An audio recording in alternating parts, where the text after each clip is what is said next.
A wise old owl sat in the oak. The more he saw, the less he spoke. The less he spoke, the more he heard. So let's be like that wise old bird. Now, Emperor Tiberius was dead, and Caligula took his place. And Caligula was a young man who was full of life and vigor and the idea of extravagance. And when he became emperor, all of the people of Rome loved him. They were joyous and happy for all of the things that Caligula brought to them. For as Tiberius was somebody who was very stingy with money and in the end became a tyrant, Caligula was free with money, and he brought back all the fun things that Caesar Augustus had had during his reign. He brought back parties and events and many things that the Romans truly loved, a level of extravagance. Now, while everybody loved all of these things that Caligula was bringing, after about 9 months, Caligula had spent all the money in the Roman treasury, and they were broke. Now, instead of scaling back, Caligula tried to find more money, and quickly, and so he targeted the rich people of Rome. He began to charge them with crimes and find them guilty and say that they were against him, and so they were put in jail. And Caligula took all of their money and continued spending lavishly. Now, this joy that all the people originally had for Caligula now turned to unease. They were worried about what would happen because they didn't know what Caligula would be doing or how he would react to any of the people from now on. Now, Caligula also had a very big head. He thought a lot of himself, and so he gave himself a title, the greatest and best Caesar ever. And he made people call him that. He thought he was better than anyone that had gone before him. Now, he also decided that he was a god. He was a true god that lived on earth. And so he built temples to himself and statues that represented him and had everybody worship him. Now, the people really started to get upset when people didn't want to worship him and he had them killed. And so all of the people of Rome were scared and turning against him. Now one night, Caligula could not sleep, and he was walking around his palace, and one of his bodyguards approached him, and instead of asking how he was, ended up killing Caligula by choking him to death. Now, after that, another relative of Caligula, his name was Claudius, became emperor. Now, Claudius was somebody who was well loved by everybody. He was very smart, and he really loved the people of Rome, and he did many great things during his 13 years as emperor. He helped the port at Ostia become great. He brought more aqueducts and built new buildings in Rome, and he kept the empire strong. It was a good time to be in Rome.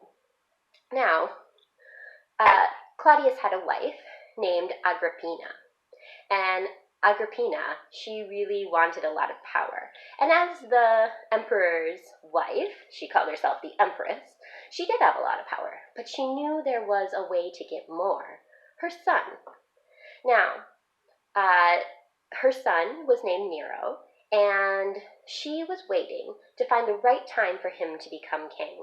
She watched the stars, and when the signs were there, she poisoned her husband with mushrooms.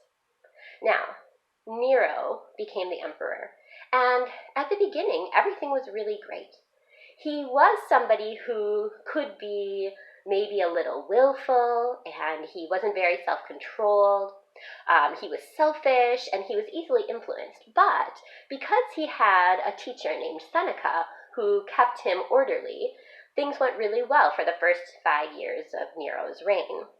He was very self-restrained, he respected the senators and listened to them, and he tried his best to rule well.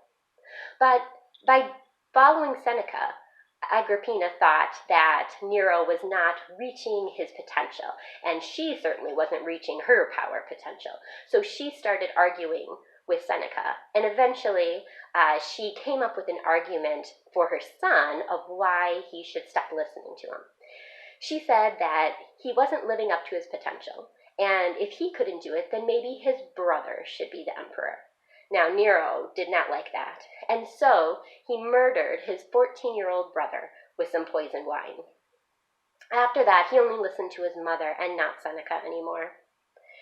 Now, one of the things that happened next was that he married a woman named Octavia, and they were happy, but eventually he fell in love with another woman named Poppaea, and Poppaea was very power-hungry, very similar to Agrippina.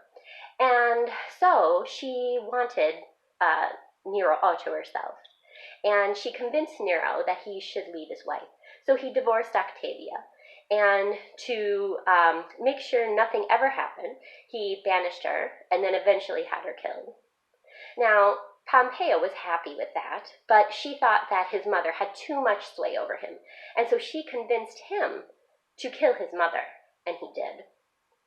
Now, he didn't have Agrippina to listen to anymore, but Seneca tried again to help Nero regain his control. He talked with him and he tried to guide him, but Poppaea was having nothing of that, and so convinced Nero to have Seneca kill himself. And so when he was ordered, Seneca committed suicide. After that, in less than a year, Nero became so enraged with his wife about some argument that he ended up killing her, and now he was alone. He didn't have anybody telling him what to do, and he was pretty happy. Now,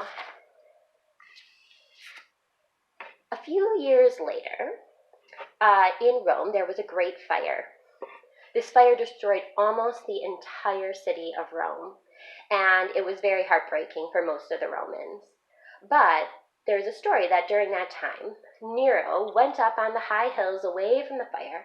He brought his musicians with him, and instead of going down to help the people and put out the fire, he sang of the fall of Troy and the fall of Rome. And when the people heard this, they felt that he was making fun of them, that this was a big joke, and maybe he was the one who set the fires in the first place. Now, Nero didn't like this one bit, and so he got some men, and he got them to confess in front of the senators, and the senators agreed that Nero must not have done it. But then, what happened is that Nero really got a big head. He thought, well, if I can survive this, and if I can do all these things and not get in trouble, then I must be a god myself. And so we have another emperor building temples to himself. Now, he made sure that everybody worshipped him, and if people didn't, then he had them killed. And the senators of Rome finally decided that this was horrible, that they couldn't live this way anymore, and they declared Nero an enemy of Rome. Now, Nero escaped. He ran away to a friend's house, but eventually he was found, and instead of surrendering himself, he committed suicide, and that is the end of Nero's story.